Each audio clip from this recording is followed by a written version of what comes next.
A gente hoje traz aqui um tema, vamos iniciar uma série de palestras ou de entrevistas sobre a questão da personalidade.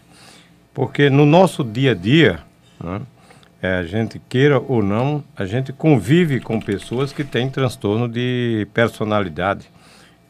Às vezes a gente tem na nossa casa, dentro dos nossos familiares, uma pessoa que tem problema de personalidade. No contexto social, esses transtornos de personalidade ele é muito mais, ainda mais abrangente na convivência, no trabalho, né? Nos meios que nós frequentamos, porque há uma incidência muito grande de pessoas com transtorno de personalidade, né?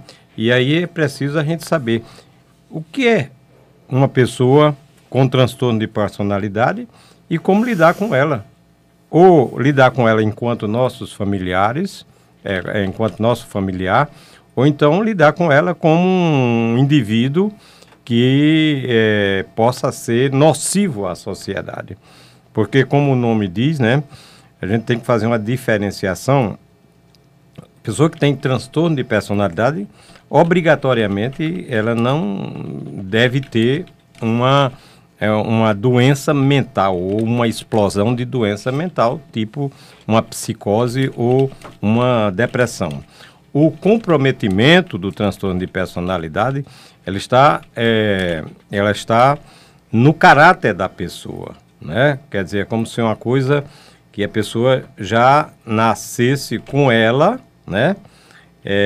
E essas manifestações do caráter e do comportamento do indivíduo vai se manifestando mais aguçadamente a partir da adolescência. É claro que algumas crianças, né, já nos primeiros 5, 6, 7 anos de vida, algumas crianças já podem apresentar indícios, né, de alteração do seu caráter e do seu comportamento. Mas no caso das crianças, né, a gente tem que ter o máximo de cuidado, porque geralmente nós, psiquiatras, não costumamos dar diagnóstico de transtorno de personalidade a quem tem menos de 16 anos de idade. Geralmente, crianças que têm distúrbios, né, alterações no seu comportamento, a gente chama isso de distúrbios, né? E não de um transtorno de personalidade, porque o transtorno de personalidade já é algo mais consolidado e, como eu disse, começa a se manifestar a partir da adolescência, dos primeiros anos da adolescência. Agora, justamente isso. No caso de uma pessoa com transtorno de personalidade, eles têm os traços, né, que são nocivos. A sua conduta, o seu comportamento, eles geralmente são nocivos à sociedade e às pessoas de sua convivência. Então, são aquelas pessoas que muitas vezes chamam de criança-problema, né? Crianças ou adolescentes que geralmente são chamadas de mau caráter e coisas assim, né? E uma coisa que a gente podia já perceber, principalmente os pais e também na escola, já nos primeiros momentos, né, que aquilo começa, o jovem começa a manifestar essa dissociação entre o seu comportamento, o seu caráter em relação às pessoas, em relação à convivência, né, social, né? Então, a primeira observação que se faz é dizer que essas pessoas têm traços nocivos à sociedade e às pessoas de sua convivência, quer dizer, aos próprios familiares, né? São atitudes, as suas atitudes, elas não estão em harmonia, né, com o contexto familiar, com o contexto social, e essa dissociação, ela envolve toda a personalidade do indivíduo, né? Essas pessoas, geralmente, elas têm atitudes, fogem aos padrões normais de comportamento, né? elas sofrem, né, por essas atitudes, mas é um sofrimento que causa mais mal, não a eles, a essas pessoas que têm o transtorno, mas que causam mal muito mais a quem convive com elas, né? E como eu disse, essas pessoas não são portadoras de doenças mentais propriamente ditas, né? A doença deles, sim, é a doença do caráter, é a doença da personalidade deles, né? Então, nós vamos ter aqui uma série de palestras, né, nesse sentido, pegando cada indivíduo, né, com o seu transtorno de personalidade, porque tem diversos tipos de personalidade e numa palestra só não dá para abordar isso tudo. O doutor Salomão, nós agora há pouco entrevistamos o nosso bispo, Dom Antônio Carlos, ele falou dessa questão, por exemplo, da preocupação dos pais com a educação dos filhos. Você nem pode ser muito rígido, você nem pode ser muito, digamos assim, deixar muito à vontade. O tipo de educação que o pai dá ao filho pode influenciar nesse transtorno de personalidade ou não? E muito. Porque, veja bem, transtorno de personalidade não tem cura do ponto de vista da medicina, né? São características que o indivíduo já traz, né, no próprio nascimento, e alguma como a personalidade da criança, né, vou chamar assim, esse contexto, a personalidade, ela é um processo em formação, com características próprias de cada indivíduo, adquiridas, já vem com elas ao nascer, né? Agora, você pode ir melhorando essas características, esses sinais, desde o momento em que você veja que a criança, né, ela tem alterações de comportamento, de conduta, né? Pode sim, porque o grande problema hoje, né, respondendo assim bem diretamente a sua pergunta nessa questão da criação dos nossos filhos, é que os pais que hoje, tanto os pais como os educadores, os pais não se dão ao trabalho que deveriam ter de observar o desenvolvimento, né, psíquico, o desenvolvimento emocional e o desenvolvimento da personalidade dos seus filhos, né? Hoje você não faz uma verificação de nada. Eu ontem estava vendo no Fantástico, né, aquela notícia desse rapaz brasileiro que esfaqueou, né? Aí você passa a notícia, quer dizer, ouve a notícia e no fim fica perguntando, mas por quê? O que é que levou ele a cometer aquele crime? Né? Matar uma família, matar o pai, a mãe e 2 crianças, né? Até uma criança esfaqueado. E numa questão tudo programada, anunciada, né, no contato que ele tinha com seu colega aqui da Paraíba, né?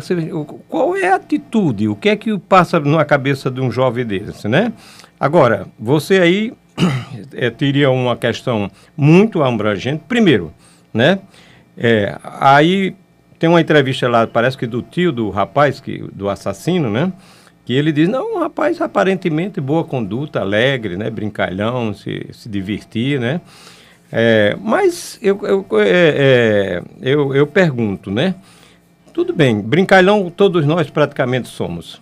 Agora, o desenvolvimento psíquico de um indivíduo, né, é uma coisa muito complexa que devia ser acompanhado muito pelos pais, né, para a gente ver como a gente diz aqui no nosso interior, qual é a inclinação do nosso filho. Né? Como é que ele se comporta em relação aos seus coleguinhas? Como é que ele se comporta em relação a nós? Será que ele não tem algum transtorno? Já começa assim um transtorno de personalidade? E aí hoje com aquela coisa que nós falamos aqui, com essas questões das novas tecnologias, que isso, né? A questão do computador, do celular, né? Esses meios que hoje praticamente ocupam 85% da atividade diária das nossas crianças e dos nossos jovens, e aí a gente não tem nenhum controle. O pai e a mãe entregam um celular a uma criança de menos de 10 anos de idade e não quer nem saber, né?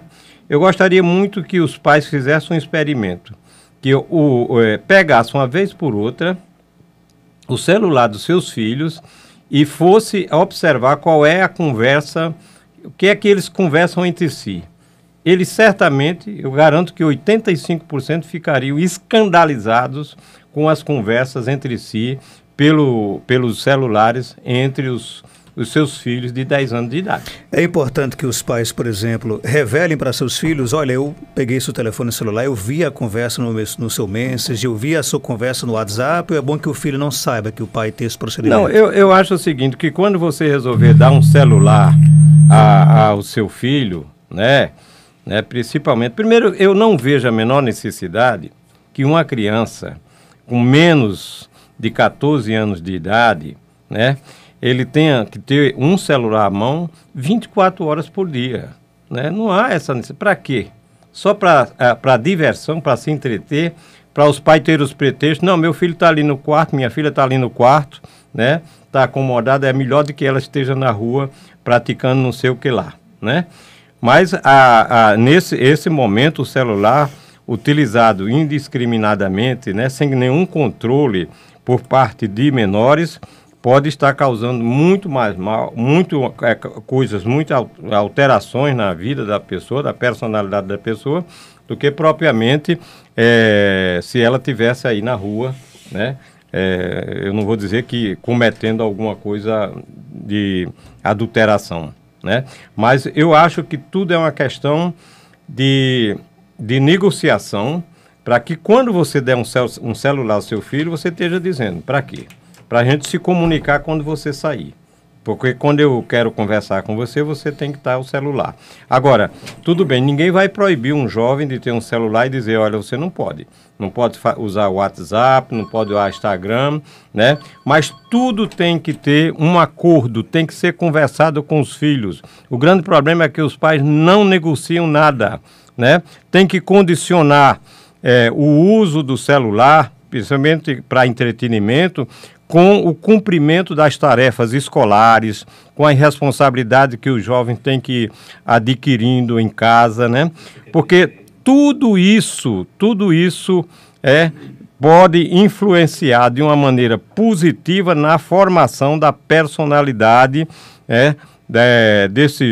desses jovens, para que no futuro não aconteça essas coisas, esses crimes cruéis, horrorosos, que nós vemos diretamente na televisão, né?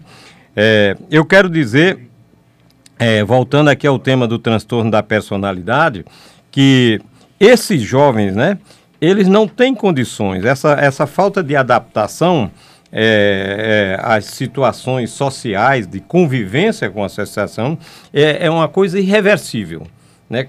Quem tem uma personalidade, né, que a gente chama de psicopática, né? Esses jovens, eles são, infelizmente, né? Isso aí é uma questão irreversível, né? Esses jovens, por exemplo, quando eles cometem uma alteração, um crime, vamos supor, né? Eles aparentam logo em seguida uma certa angústia, né? Por ter praticado uma coisa, porque eles têm consciência de tudo que eles fazem de errado.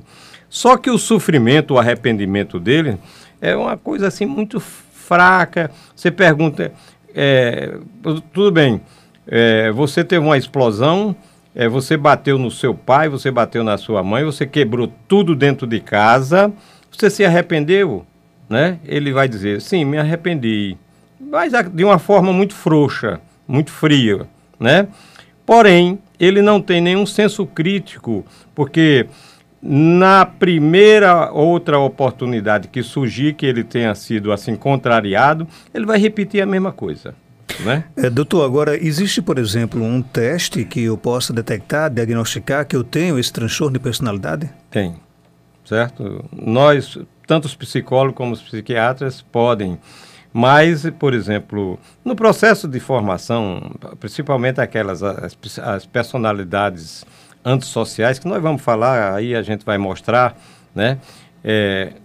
Pessoa que tem uma personalidade, Ela é perceptível, ela é visível no seu comportamento, na sua conduta, né? Nas relações que eles estabelecem, tanto em casa como com a sociedade. A gente sabe perfeitamente, não precisa nem fazer um teste. Agora, tudo bem, se o indivíduo, né, porque tem tipos de personalidade que nós vamos falar aqui, por exemplo, a personalidade esquizoide, né? Aqueles indivíduozinhos que são assim muito introspectivos, muito uma vida solitária, eles só são, é ruim mais para eles, né? Mas isso aí, tudo bem, a gente pode fazer testes, né, do ponto de vista de fazer testes ou com psicólogo ou psiquiatra, mas só para dar o diagnóstico correto dele. Mas, por exemplo, o cara que é um psicopata, né, um antissocial, né, desses indivíduos que são assassinos, porque a maioria dos psicopatas antissociais, eles se tornam criminosos, né? E isso aí a gente vê a olho nu no meio da rua, no comportamento de casa, são indivíduos que não têm convivência nem com os próprios pais, né? Mas aí você, por exemplo, essas pessoas, você vai dizer, não, são doidas, são loucas? Não, não são loucas não, eles estão sabendo, é tanto que eles pagam pelos crimes, né? Agora, o pior de tudo é que não tem remédio. E não tem cura também. E não tem cura, né? E, por exemplo, deixa eu entender aqui que a pessoa que tem assim, o transtorno de personalidade, dificilmente ele aceita, né, que tem esse problema. Como convencer essa pessoa a procurar ajuda? O pior de tudo é que eles aceitam, certo? Porque eles têm consciência. Agora, só que ele diz, eu não consigo me controlar, né? São pessoas super inteligentes, na maioria das vezes, né? Eles sabem, por exemplo, convencer, por exemplo, o psicopata pedófilo. Eles têm um poder de convencimento muito grande, de atrair as crianças para si, né? Eles sabem, né? E não só os pedófilos. Na política, por exemplo, você tem psicopatas, né? Personalidades como Adolfo Hitler, né? Com certeza Adolfo Hitler ele tinha uma personalidade psicopata, né? Porque para cometer as desgraças que o Hitler fez em todo o mundo, né? Com uma guerra que custou a vida mais de 50 milhões de pessoas em todo o mundo, destruiu milhares e milhares de cidades, né? Quase que destruía completamente a humanidade. Precisa ter uma personalidade muito assim antissocial, né? Que pudesse justificar toda uma atitude daquela, né?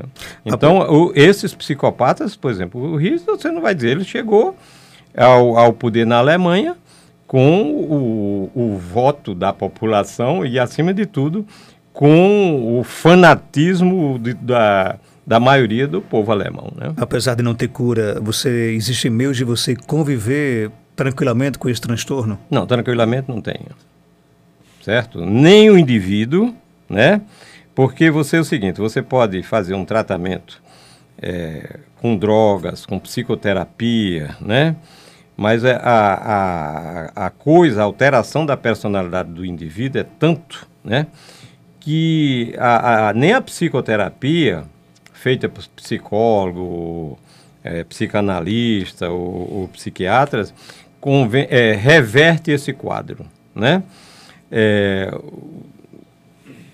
O psicopata, isso aqui é uma opinião, né, que pode ser até que fira aí alguém que pense que todos nós temos os nossos direitos, inclusive os psicopatas, né, os antissociais. Por exemplo, aquele indivíduo que mata, que é um criminoso, né, é o serial killer, né? Uhum. Esses indivíduos, né, que matam um atrás do outro assim, o que é que você vai fazer com eles? Você vai tratar? Não vai. Esses indivíduos, eles tinham que ser isolados, separados da sociedade para o resto da vida, certo? Porque não há cura, né? Eu vou citar aqui um exemplo de um psicopata pedófilo, né, que eu tratei dele, tive a oportunidade.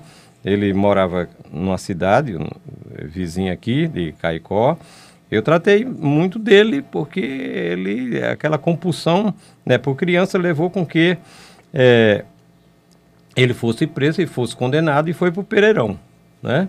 E mesmo no Pereirão ele vinha fazer a terapia, eu passava remédio para ele, porque ele tinha transtorno de ansiedade, de depressão, mas depois ele parece que foi condenado a 5, 6 anos de cadeia, mas ele já no finzinho, quase perto de ser livre, ele diz: doutor, realmente eu vou, mas eu tenho plena certeza que a primeira criança que eu encontrar, eu vou para cima, porque eu não consigo me conter. Quer dizer, ele tem consciência de que as emoções dele é incontrolável. Tudo bem, vai cometer crime, né? O que é que a sociedade... Aí é onde tem que a gente discutir isso, a sociedade tem que discutir essas coisas, né? Do mesmo jeito que a gente está discutindo agora depressão e suicídio, a gente tem que discutir o comportamento, o que é que nós devemos fazer com uma personalidade psicopata que não tem cura, né? O comportamento dele vai ser sempre, ele vai sempre prejudicar a sociedade, mesmo que ele diga que está arrependido, ele comete o crime na primeira oportunidade. Eu estou falando assim daqueles que são portadores da personalidade psicopática, os antissociais, né, propriamente ditos, né, que veja o seguinte: nós, nesse universo, né, de pessoas com transtorno de personalidade, nós temos de 70% a 85% dos portadores, eles se tornam criminosos, né? E qual é a faixa que nós temos na população?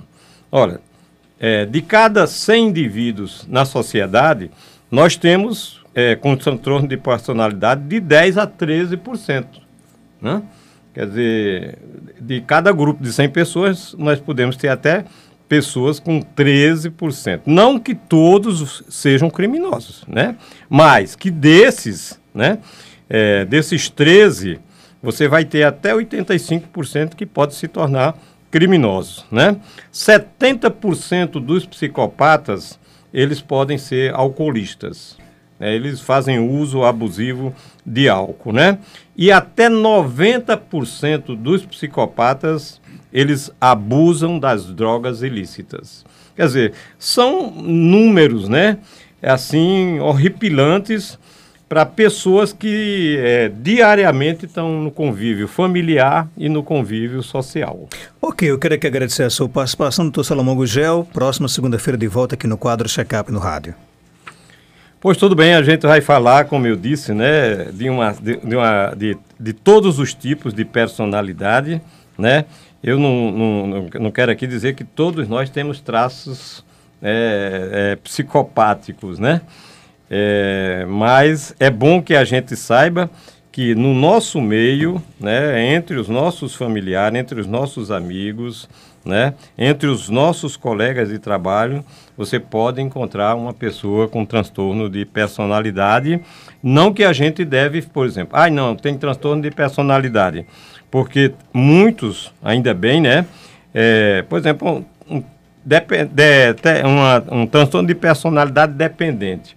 É aquele indivíduo que ali ele é incapaz de tomar uma decisão, sempre deixa para outro, né, a decisão de resolver um negócio que ele pode resolver por si próprio. Personalidade ansiosa, né, que nós vamos tratar também aqui. Aquelas pessoas que são, né, diariamente ansiosas, que vão fazer um testezinho, que vão fazer um exame médico, aí estão lá se tremendo, que vão fazer o exame, né, por exemplo, vão fazer o Enem, não conseguem nem fazer o Enem porque tem diarreia, tem, né, todas essas coisas, quer dizer, são essas personalidades ansiosas, que são um tipo de personalidade, né, que não ofende muito aos outros, mas ofende a si próprio, né?